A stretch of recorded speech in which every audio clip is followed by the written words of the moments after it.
reference to the story reflects the influence of her husband, the Duke of Edinburgh, who shared her practical Christian faith and sense of duty. She said, "Many of you will have heard the story of the Good Samaritan and how Christ answered the question from a clever lawyer who was trying to catch him out, 'Who is my neighbor?'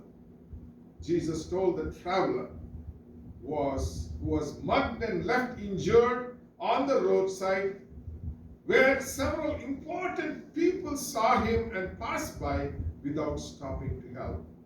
His neighbor was the man who did stop, cared for him, and made sure he was being well looked after before he resumed his own journey."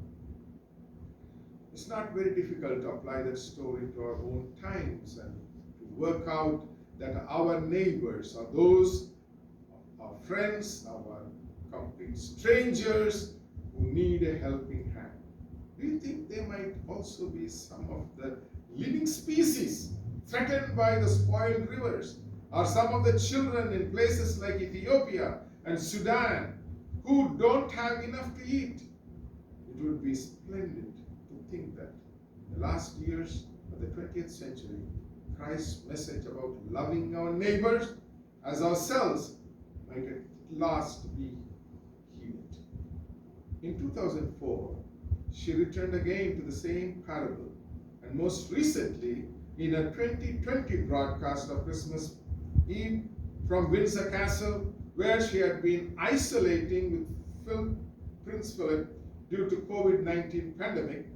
She said, "We continue to be inspired by the kindness of the strangers and draw comfort that even on the darkest nights there is hope in the new dawn." Jesus touches on this with the parable of the Good Samaritan. The man who is robbed and left at the roadside is saved by someone who did not share his religion or culture. This wonderful story of kindness is still as relevant today.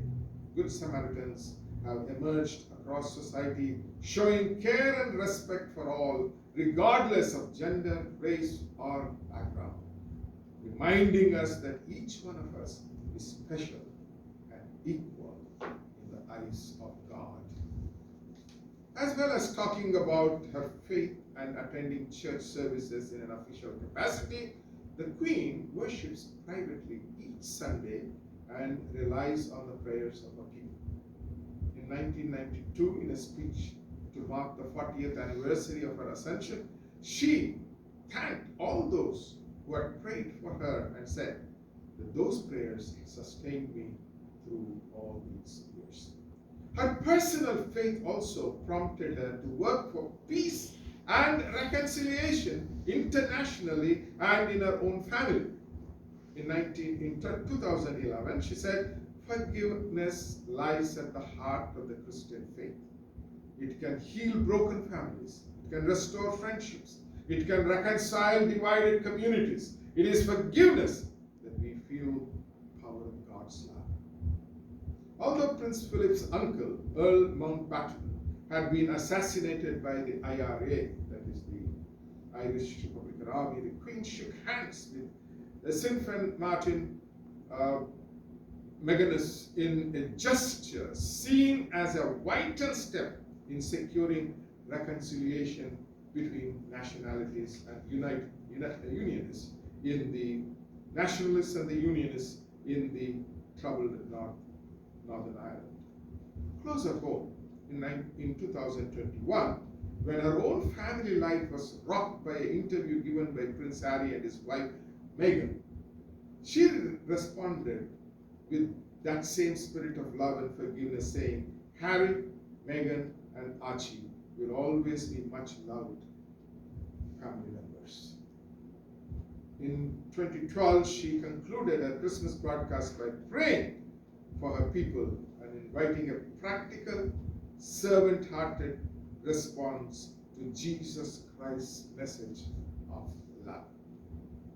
This is the time of the year when we remember that God sent His only Son to serve and not to be served, He restored love and service to the center of our lives in the person of Jesus Christ.